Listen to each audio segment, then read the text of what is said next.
नमस्कार। बीएड द्वितीय वर्ष विषय हमारा शैक्षिक प्रबंधन तथा समावेशी विद्यालय का सृजन।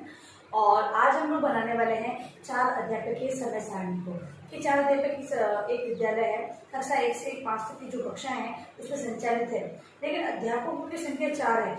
ऐसी स्थिति में किस प्रकार से समय सारणी का निर्माण किया जाएगा, आज हम उसी समय सारणी के बारे में जानकारी प्राप्त करेंगे। तो जिस प्रकार से हम लोगों ने समय सारणी बनाई, उसी प्रकार से हम लोग उसको कॉलम को बना लेंगे।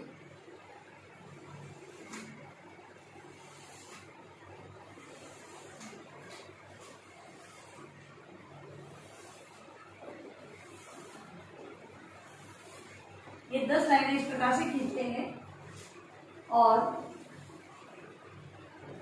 कक्षाओं के अनुसार 5 लाइन इस प्रकार बनाएंगे।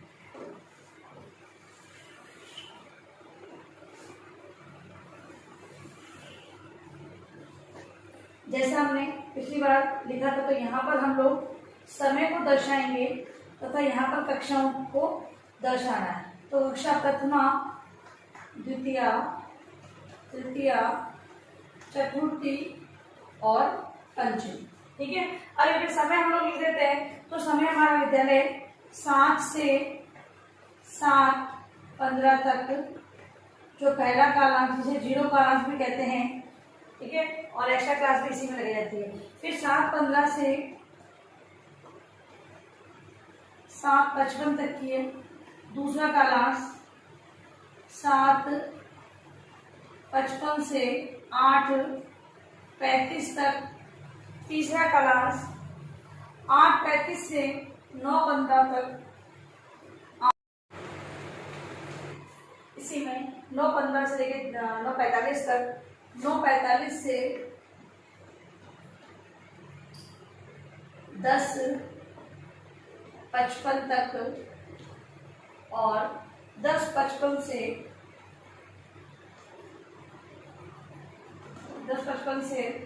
11:35 तक, 11:35 से 12 बजे तक और 12 से 12:30।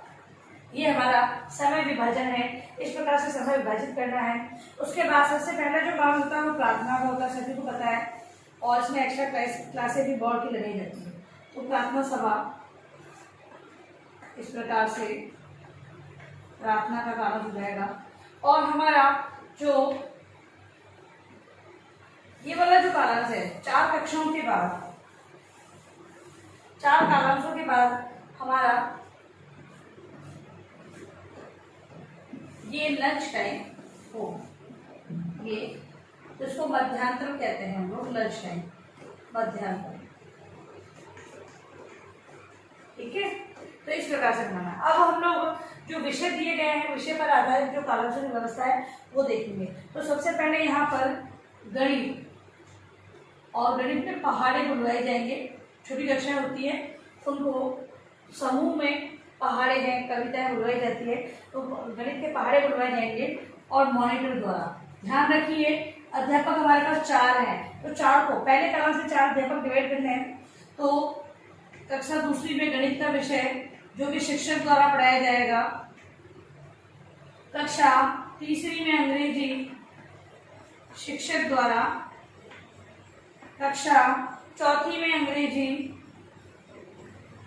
ये भी किसके द्वारा, शिक्षक के द्वारा, कक्षा 5वीं में हिंदी, और ये भी शिक्षक के द्वारा।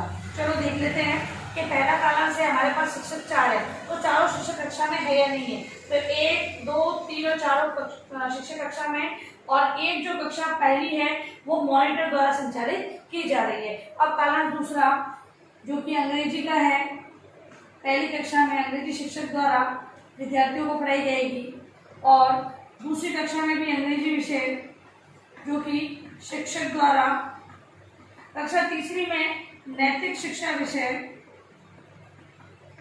जो कि मॉनिटर द्वारा पढ़ाया जाएगा। इसके बाद गणित विषय है चौथी कक्षा में, जिसे शिक्षक द्वारा, और अंग्रेजी विषय है कक्षा 5वीं में जो कि शिक्षक द्वारा। दूसरे कालांश में भी देख लेते हैं। तो मॉनिटर द्वारा संचालित कक्षा तीसरी है और 4 कक्षाओं में शिक्षक द्वारा पढ़ाया जा रहा है। अब तीसरा कालांश नैतिक शिक्षा का, जो कि शिक्षक मॉनिटर द्वारा, और हिंदी का कालांश दूसरी कक्षा में शिक्षक यहाँ पर पढ़ाएगा, और तीसरी कक्षा में गणित है जो शिक्षक द्वारा पढ़ाई जा रही है। कक्षा चौथी में हिंदी शिक्षक द्वारा, कक्षा पांचवी में गणित शिक्षक द्वारा। देखिए यहाँ पर मॉनिटर द्वारा कक्षा पहली में ऑब्जर्व किया जा रहा है, ठीक है, बाकी सब जगह शिक्षक है। अब जो चौथा कालांश है यहाँ पर गणित पढ़ाई जाएगी शिक्षक द्वारा। दूसरे कालांश में नैतिक शिक्षा, दूसरी कक्षा में नैतिक शिक्षा मॉनिटर द्वारा। कक्षा तीसरी में पर्यावरण शिक्षक द्वारा।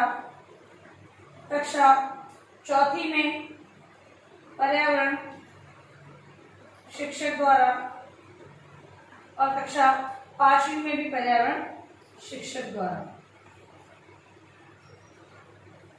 अब कक्षा जो दूसरी है वहां पर मॉनिटर द्वारा ऑब्जर्वेशन होगा, यानी मॉनिटर के वो नैतिक से संबंधित जो भी अध्यापक उसे उन्हें कार्य देगा वो करवाएगा, बाकी सभी जगह शिक्षक द्वारा पढ़ाया जाएगा। अब हमारा कालांश जो पांचवा है वो कक्षा प्रथमा में हिंदी शिक्षक द्वारा। कक्षा दूसरी में पर्यावरण शिक्षक द्वारा। कक्षा तीसरी में हिंदी शिक्षक द्वारा। कक्षा चौथी में नैतिक शिक्षा जो कि मॉनिटर द्वारा। कक्षा पांचवी में नैतिक शिक्षा शिक्षक द्वारा। अब हम आते हैं फिर जो छठा कालांश है, ठीक है, इसमें पर्यावरण पढ़ाई जाएगी पहली कक्षा में शिक्षक द्वारा। कक्षा दूसरी में सुलेख, जो बच्चों को राइटिंग कार्य दिया जाता है हिंदी और अंग्रेजी में, वो कार्य सुलेख मॉनिटर द्वारा। कक्षा तीसरी में गिनती पहाड़े जो कि शिक्षक द्वारा।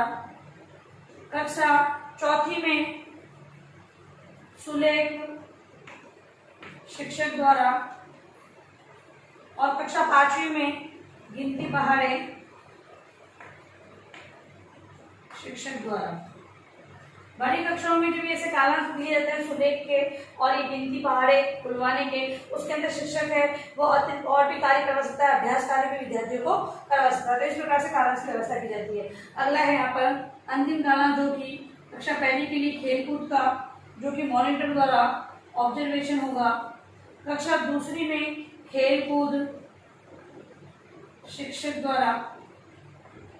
कक्षा तीसरी में सुलेख का कार्य शिक्षक करवाएगा।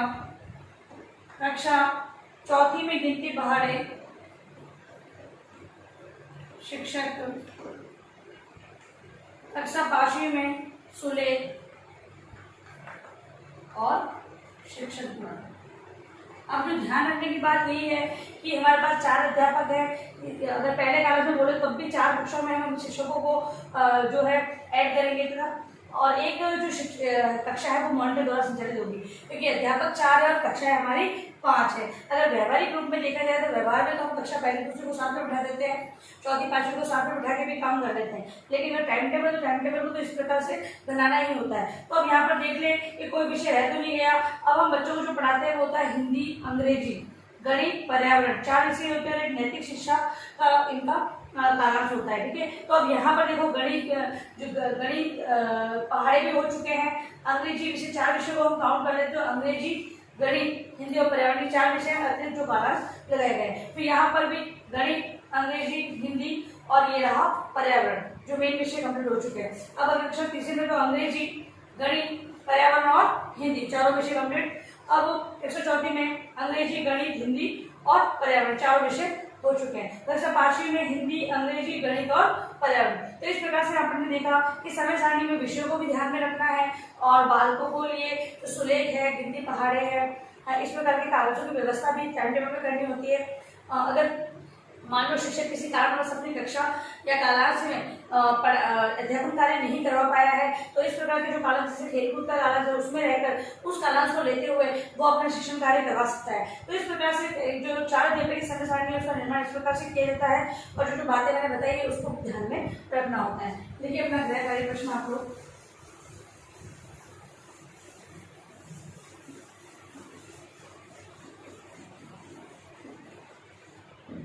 गृह कार्य है आपका 4 अध्यापकीय समय सारणी का निर्माण कक्षा 1 से 5 के लिए करें। ठीक है, समय सारणी बनानी कक्षा 1 से 5 के लिए और 4 अध्यापक उसमें होंगे। ठीक है, और अंत में आप लोग इस महामारी के दौर पर कम से कम आवश्यक कार्य होने पर घर से बाहर रहेंगे।